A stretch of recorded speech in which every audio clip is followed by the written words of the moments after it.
ব্রাজিলকে কঠিন পরীক্ষায় ফেলে স্বস্তি নিয়ে কোয়ার্টার ফাইনালে কলম্বিয়া।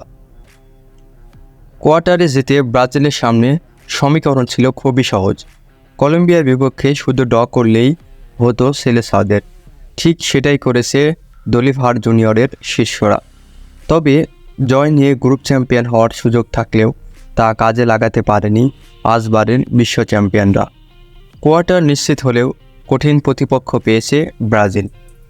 আজ বুধবার ৩রা জুলাই ক্যালিফোর্নিয়ার লেভি স্টেডিয়ামে কলম্বিয়ার সঙ্গে ১-১ গোলে ড্র করেছে ব্রাজিল।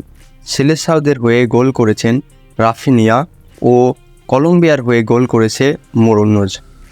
অবশ্যই বল দখলে ম্যাচের শুরু থেকেই এগিয়ে ছিল কলম্বিয়া, যদিও গোলের দেখা পায়নি তারা।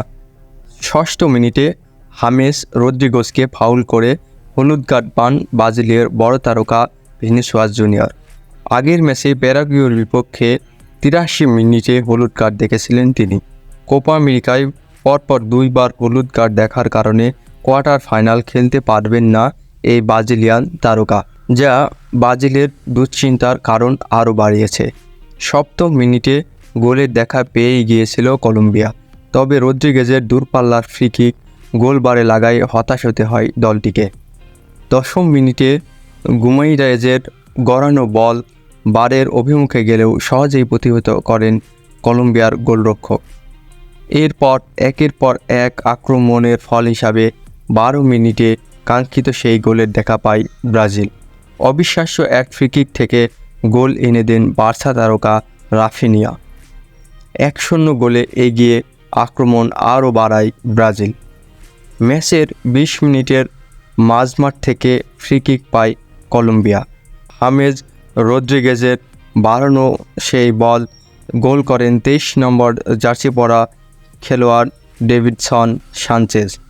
তবে লাইসম্যান অফসাইডের সিদ্ধান্ত দিলে এই গোল বাতিল হয়। ২৯তম মিনিটে সানচেজের বুলেট গতি শট থেকে দলকে রক্ষা করেন অ্যালিসন বেকার। ৩৪তম মিনিটে সেট পিস থেকে গোলের অভিমুখে শট মারলেও অ্যালিসনের দক্ষতায় আবারও একবার বেঁচে যায় ব্রাজিল।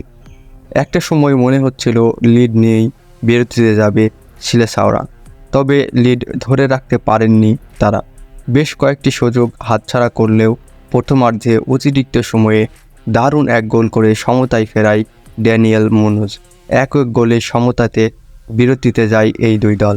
৫৯ মিনিটে বক্সের বাইরে থেকে ফ্রি কিকে একটুর জন্য গোলে দেখা পাননি রাফিনিয়া। পোস্টের বাঁ পাশ ঘেঁষে বেরিয়ে যায় বল। এরপর ৬৮ মিনিটে ফের একবার ক্রস থেকে দারুণ হেড করলেও গোলের দেখা পাননি সানচেজ। লাফিয়ে উঠে বলকে তালুবন্দি করেন অ্যালিসন। বাকি সময়ে আরও বেশ কিছু আক্রমণ করলেও ব্যবধান বাড়াতে পারেনি দুই দলই। ২ জয় ও ১ ড্রয়ে ৭ পয়েন্ট নিয়ে কোপা আমেরিকার ডি গ্রুপ চ্যাম্পিয়ন হয়েছে কলম্বিয়া। ১ জয় ও ২ ড্রয়ে ৫ পয়েন্ট নিয়ে গ্রুপ রানার্স আপ হয়েছে ব্রাজিল। এই ম্যাচ জিততে না পারায় ব্রাজিল কোয়ার্টার ফাইনালে প্রতিপক্ষ হিসাবে পেয়েছে কঠিন উরুগুয়েকে। আর শেষ ৮-এর লড়াইয়ে তুলনামূলক সহজ প্রতিপক্ষ পেয়েছে কলম্বিয়া। টানা ২৬ ম্যাচ ধরে অপরাজিত এই দলটি খেলবে পানামার বিপক্ষে।